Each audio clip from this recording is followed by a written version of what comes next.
When it really comes down to it, killing yourself is not as easy as it sounds. Not if you're a conscientious person. When I was told that I had a terminal illness, the most aggressive type of brain tumor there is, I started giving this a lot of thought.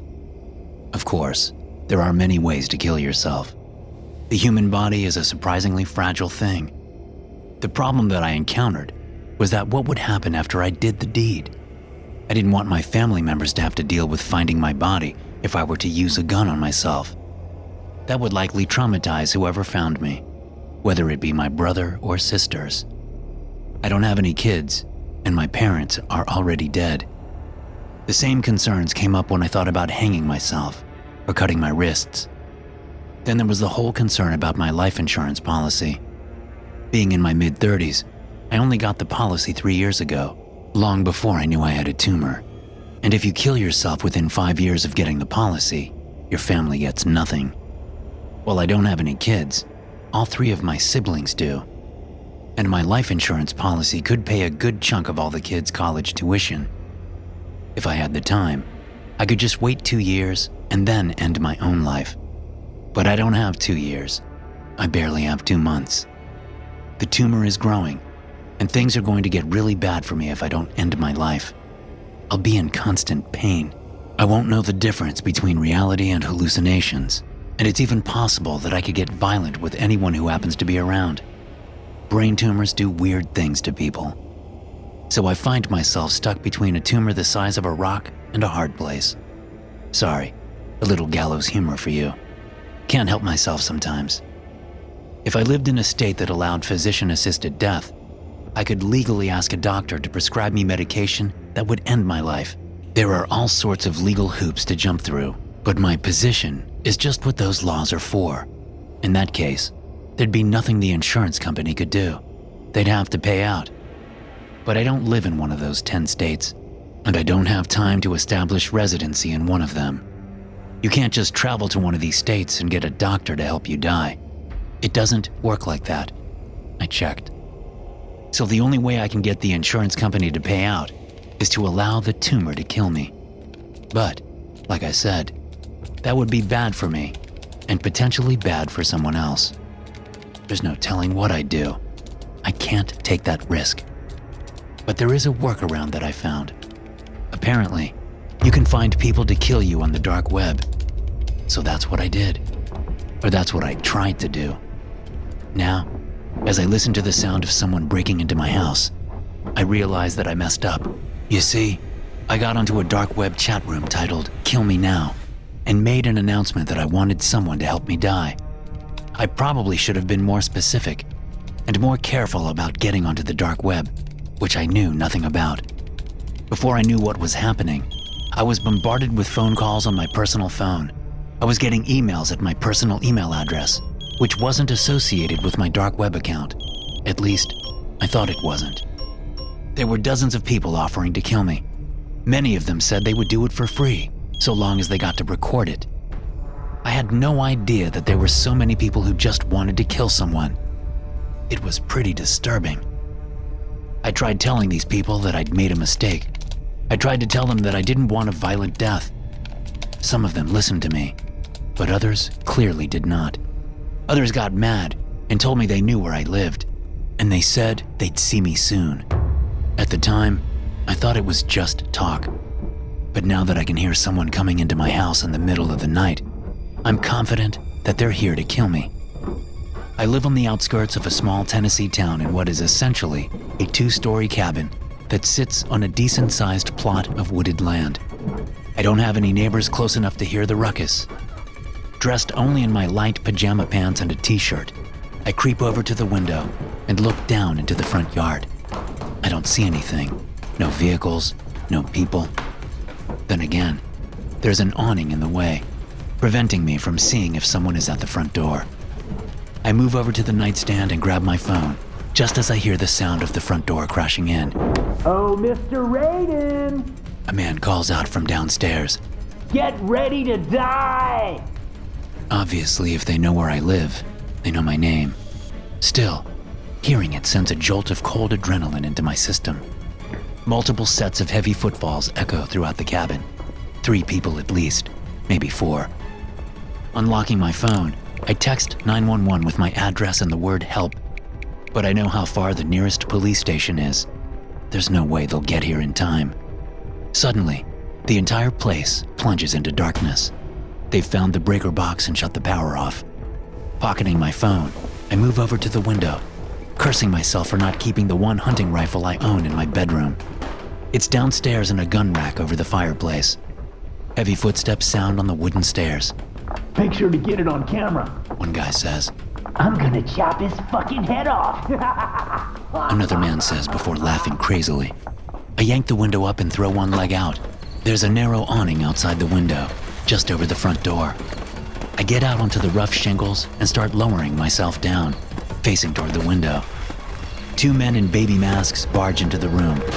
One of them is carrying a machete, and the other has a pistol in his hand. They're wearing black clothes and gloves, and both the masks are of the same bald baby in mid-cry. I never would have thought a baby mask would be so goddamn creepy. They quickly spot me out the window. The one with the gun raises the weapon and fires at me just as I drop down off the roof. I feel the bullet hit the roof just before my hands slide off and I fall to the ground, hitting feet first, then tumbling onto my back. The low pop of the gun makes me think it's a .22. I'm betting he just wants to slow me down with the small caliber bullets before they take their time recording my death. As I'm scrambling up in the front yard, a third man rushes through the front door with a large combat knife in his hand. He's wearing a baby mask too, but this one has a different expression. Its mouth is open in a sneer, and its eyebrows are coming together in a confused look. I see that the man is wearing a GoPro strapped to his chest as he lunges at me. I turn to run, but feel the knife blade slice through my t-shirt and down the skin on my back. I scream out, the pain making me move faster. My bare feet step on fallen pine cones, sharp sticks, and rocks, but it's nothing compared to the hot pain from the gash in my back. I can hear the guy chasing me, a pace or 2 back, as I sprint toward the old, run-down animal barn that's from the early 20th century. I use the barn as a shed of sorts, storing my various tools in there. It's about 30 yards away from the newer cabin that I live in. At one point, animals were fenced in around the old barn, and there's still barbed wire strung out on posts encompassing the back of the structure. But since it's the middle of the night, I can't see the rusty barbed wire that I've been meaning to remove for years, but I know where it is. So instead of heading for the front door to the old ramshackle building, I head toward the side. The man is still close behind me, and I can hear the other 2 shouting back near the house, having just run down the stairs and out the front door. One of the nice things about dying from a brain tumor, at least in these early stages, is that you don't have many symptoms. I feel pretty good. I can run, and I can jump. When I'm a pace away from the rusty wire, that's what I do. I jump. The topmost of the 3 strands of barbed wire is slightly lower than hip height, so as I come down cleanly on the other side, I glance over my shoulder to see my pursuer hit the fence and flip over, landing hard on his back. He loses his grip on the combat knife, and it comes to rest in the dirt about 2 feet in front of me. Although I'm sure the wire gouged his legs, he doesn't waste any time in scrambling for the knife. I grab it first, but only a moment before he throws himself at me, tackling me to the ground. It's a bad move. I manage to get the knife up, and as we hit the ground, he essentially impales himself on the blade. I can't see his face because of the mask, but he gets to his knees and looks down at the knife jutting out of his chest. He coughs, and blood drips out from the bottom of the mask. There's a gunshot, and I feel something hit me in the leg. Before I can even think about the fact that I've been shot, I'm up and running toward the back of the barn. The guy with the gun fires again from his place near the front of the structure. Wood splinters hit my face as I run past the corner of the barn. I enter the back door of the barn, nearly tripping over the wheelbarrow there. As I go for the wall of tools, the front door bursts open and the guy with the machete runs at me. There's not much light in the barn to see by, but I'm the type of guy who keeps his tools in the same spot. I reach out and grab hold of a pair of shears, like giant scissors, just as the man gets up to me. He thrusts his machete at me just as I do the same with the shears. I feel the tip of the tool jam into his chest, and with my hands on the 2 handles, I pull the blades apart while they're still inside him, opening up the small wound into a large gash before the man screams and shoves off, stumbling back toward the front door. I still have the shears in my hand, but I'm suddenly aware that the man no longer has his weapon. When I look down at my abdomen, I see why. The machete is sticking out of my stomach. Oh, I say. you son of a bitch! I whip my head up at the scream and see the guy with the gun standing in the front doorway. He has the .22 pointed at me. Don't you move! He says, reaching his left hand up to the GoPro strapped to his chest. He flips a switch and a bright light comes on, illuminating the inside of the small barn. I wince and turn my head. Why didn't you just let us kill you? He asks. You wanted to die. You said so yourself. I shrug. The pain from the gash in my back, the gunshot in my leg, and the machete in my stomach quickly becoming overpowering. I tried to tell you it was a mistake. You didn't listen. Fuck your mistake. I don't care anymore. You fucked up my friends. Now I'm gonna kill you slow. Drop the shears. I look down at the bloody shears in my hand, closing them again as I lean forward slightly, like I'm going to drop them. Just as the tip is just about to touch the ground, I whip the shears up and throw them at the guy. He fires the gun while turning to deflect the tool. The shears bounce off his arm and fall harmlessly to the ground. But by the time he gets the gun back on me, I'm just a few feet away, and I've pulled the machete out of my stomach. As I swing the machete down, the guy backpedals, firing the gun 3 times in quick succession. It's too late. I slam the machete down into the middle of the creepy baby mask, the blade sinking into the forehead underneath. He stumbles back, weaving and firing the gun wildly before falling down. He twitches for a bit before he stops moving for good. I realize that 2 of the 3 shots he fired while I was charging him found their mark. I step out of the barn and look at the guy I impaled on the shears. He's lying face down nearby, not moving. I lean back against the front of the barn and slide into a sitting position.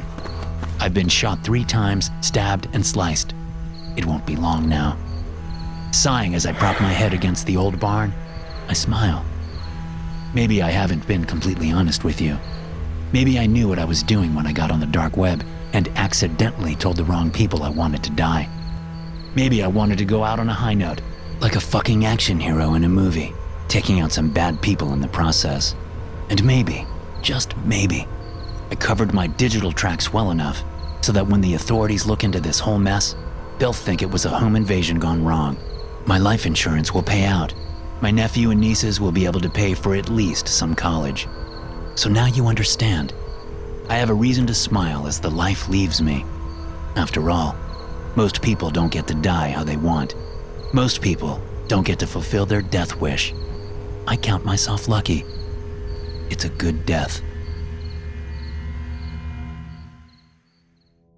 Thanks for watching. Be sure to subscribe and smash that like button to get notified every time I upload a new video.